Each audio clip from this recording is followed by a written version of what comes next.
If you're serious about getting a second chance with your ex before it's too late, then you need a proven plan. And that's where the 3R system comes in. It's a 3-step process to win back your ex that's been used successfully by tens of thousands of my clients over the past 14 years or so. So in this video, I'll explain what the 3Rs are and how they can help ensure that you get your ex to come back to you as quickly as possible. So first, please hit the subscribe button, and now let's get into it.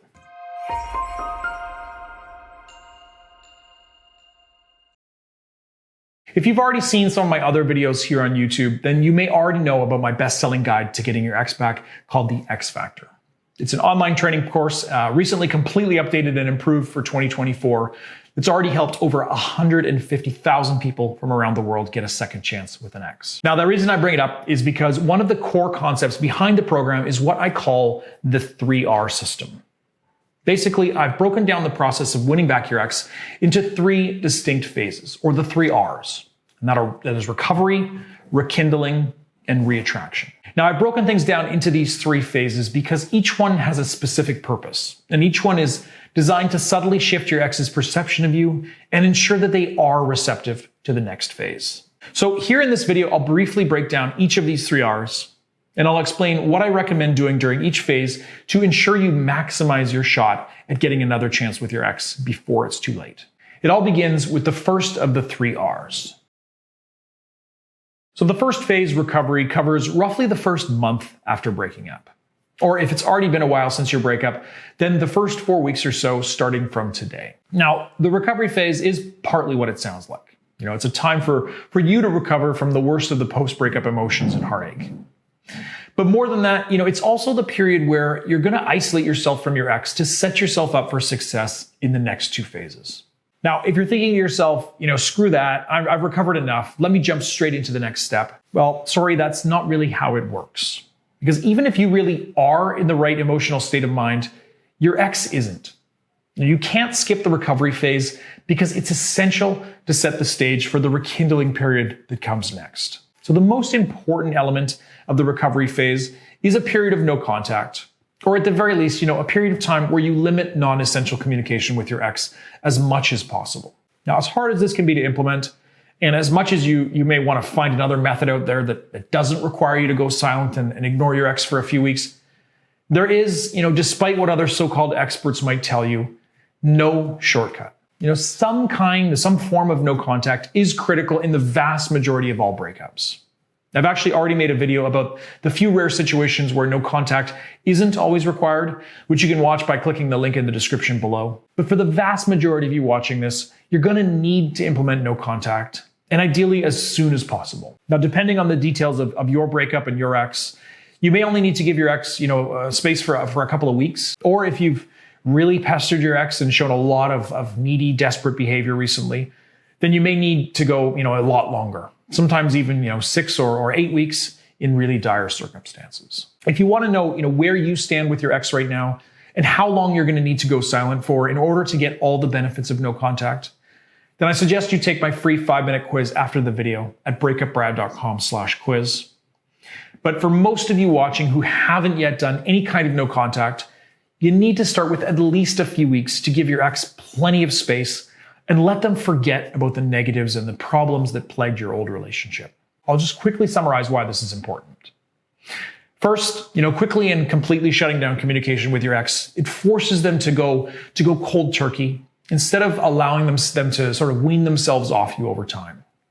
They can't just, pick up the phone to hear your voice anytime they miss you because you're not going to be around to answer. They'll just have to face that pain and loneliness on their own. Now, this may sound cruel, but that heartache that your ex is going to feel is only going to make them wonder, if they've made a mistake breaking up. Secondly, disappearing from your ex's radar entirely is the only real way to make your ex miss you. You can't miss something or someone that's a part of your life. So the more you're around your ex after breaking up, the more you text one another, meet up for coffee and so on, the less they're going to miss you. And as you'll know if you've watched some of my past videos, you need them to miss you in order for them to feel that desperation and that urge to take you back. The more your ex misses you, the more tempting it'll be for them to give in to their emotions and ask you to take them back. And finally, no contact is designed to get your ex back to what I call an emotional neutral state.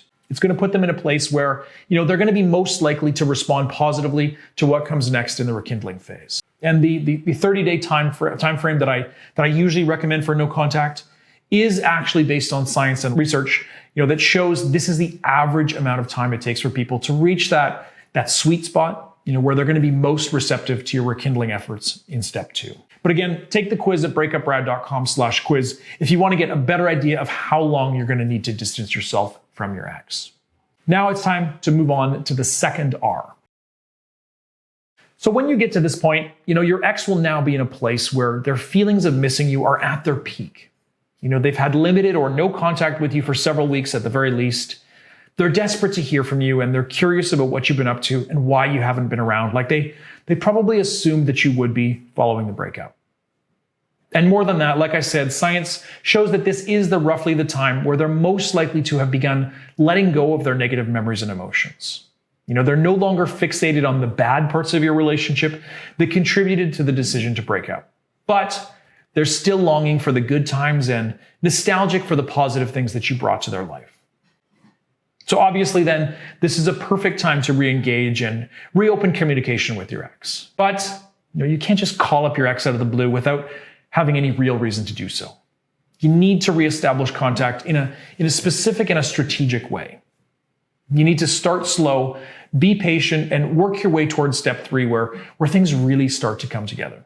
Now, the best place to start is with a text message.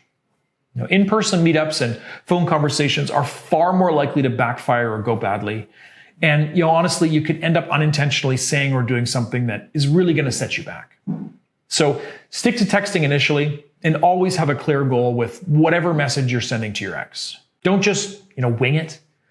Think it through, come up with a good, interesting message that is going to make your ex laugh or smile or remember a happy shared memory. Basically, know exactly what you want to say and what you hope to actually achieve with that message before you hit the send button. So, you could share a joke that your ex will appreciate and laugh at.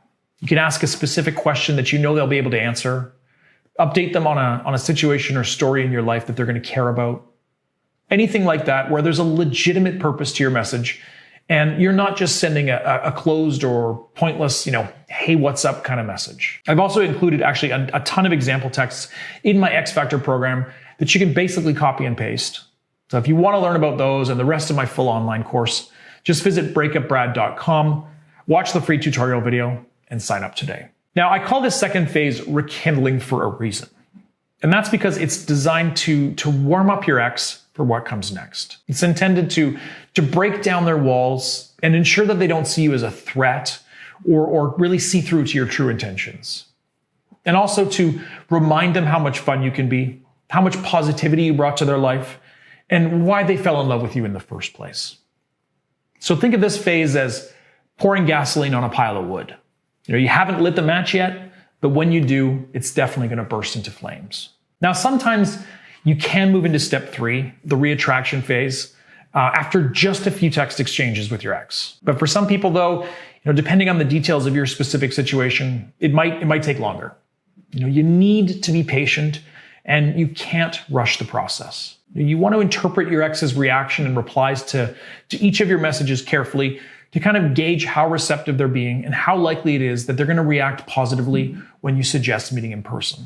And while it can be tempting to just rush through the rekindling phase after a couple of good texting exchanges, moving too quickly can lead you to a major setback. But at this point, you are now ready for the final R. All right, by this point, you've successfully reopened communication with your ex. You've exchanged a handful of positive and enjoyable messages to get them thinking about you and remembering all the fun and excitement that you brought to their life. So now it's time to take the final step and turn this friendly banter into an actual in-person meetup, into flirting and into a real romantic connection. So when the time is right, and again, that's going to depend a lot depending on your situation and the specifics, but you need to find a reason to propose, a coffee date with your ex to catch up. Now, don't call it a date.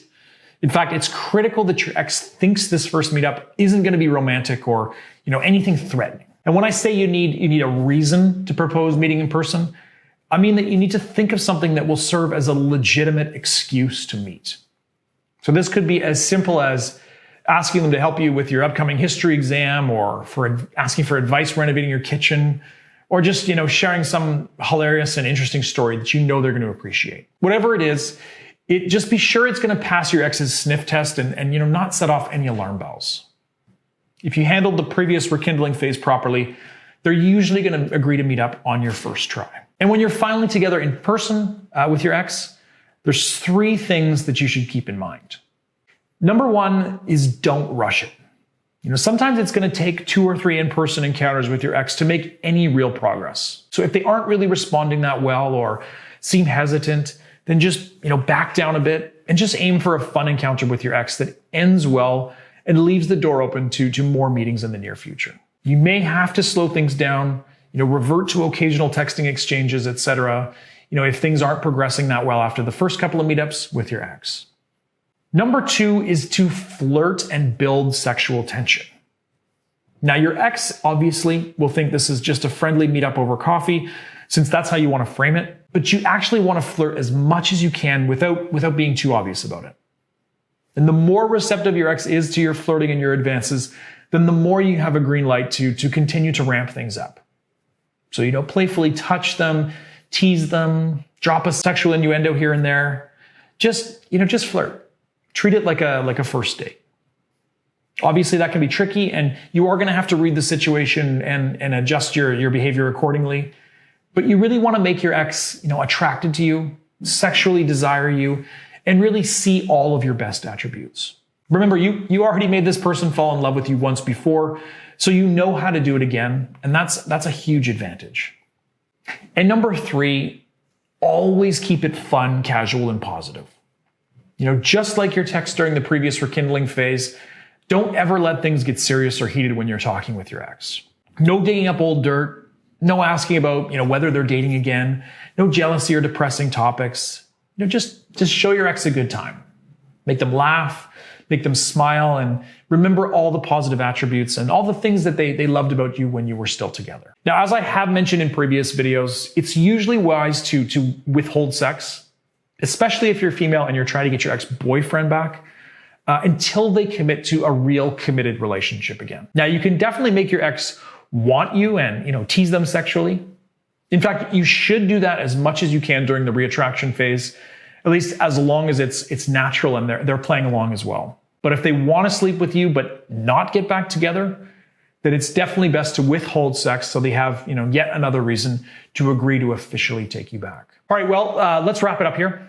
Obviously, there's a ton of topics that we couldn't fully cover here in this video, but every week I post another free advice video like this one. So please click subscribe and check out the related videos that I've linked to in the description below for more help. And don't forget to take that free quiz as well. Again, you can take that right now at breakupbrad.com/quiz. Thank you so much for watching, guys. Hope you can use the 3R system to get your ex back into your arms in the very near future. Good luck and bye for now.